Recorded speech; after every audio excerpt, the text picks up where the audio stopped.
Hey everyone, okay, so today what are we going to talk about? We're going to talk about foundation liftoff. Now what is foundation liftoff? I hear you ask, and you're interested. I know you are.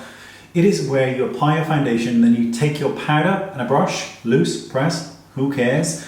You sweep it or you pat it on the face, you pull it away, and half your foundation has been removed from your face. That, my friends, is foundation liftoff. Why is that red? Who knows? So, what can you do and why does it happen? Firstly, most foundations out there are silicone based, and silicone based foundations feel great on the skin. They have a lot of slip to them, which means the dry down time takes much longer, and most people apply foundation concealer and then they set their face. So that's why it can happen predominantly with silicone foundations. Water-based foundations dry much faster. If you've ever used MAC Face and Body, it's a good example. As you start to blend it with a brush or your fingers, whatever, it starts to feel like it's tugging on the skin. That's because the water is evaporating and the product is setting. Now, all of them are problematic because the moment you start to sweep with powder, you are almost certainly at some point going to start to disrupt the foundation. And this can be problematic, especially if you have irritated skin, red skin, blemishes that you've just spent time covering. What do you do? What do you do? Well, what you do is you have to get one of these. Now, it doesn't matter if it's black or white or pink or green. You need to use and need to start really thinking about setting makeup first. And the reason for that is because with a powder and a puff, and I'm going to show you how to load it, which I've done before, but you're just so delicious, I'm going to do it again. With a powder and a puff, what you're doing is you are popping on the skin and you're doing a rolling motion like a fingerprint.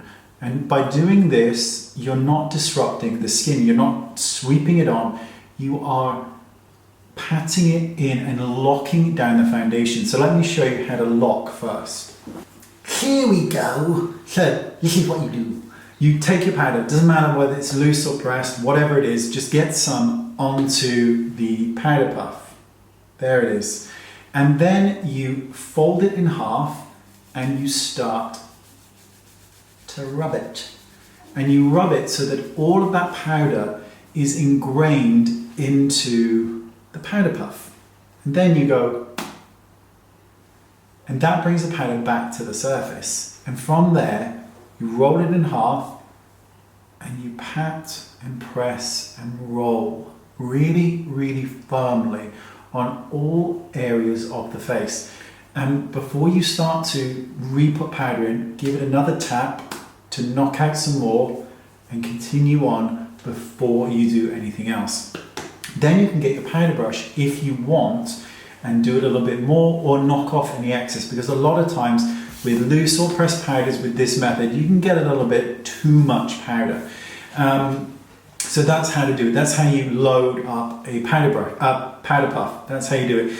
You don't need expensive ones. Get a cheapo one. It really doesn't matter. It's absolutely benign, you know, who cares? But get a good powder. RCMA, link in the description bar, no color powder. It's a cracking one. Cracking.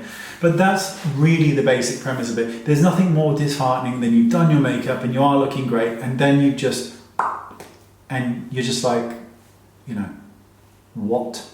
It is annoying. I see it a lot on makeup tutorials, particularly, you know, well done ones.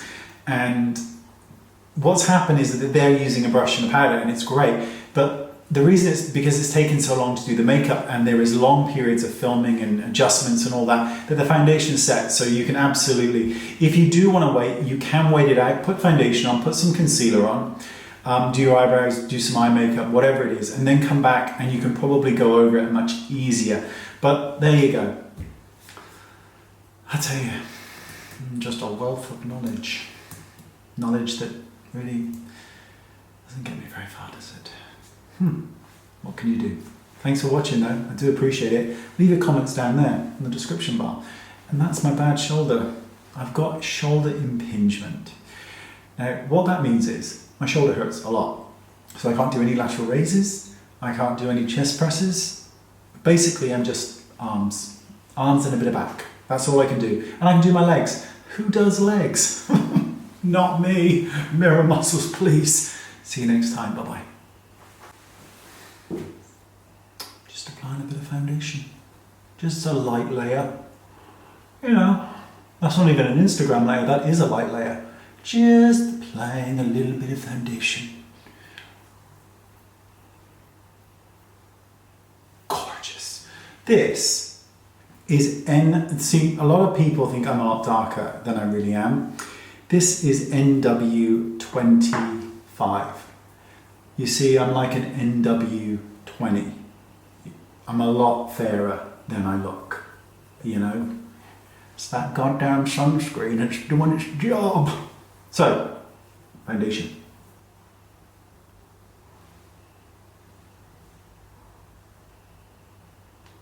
Skin, it's moved. Of course it's moved, I just use a pound of foundation.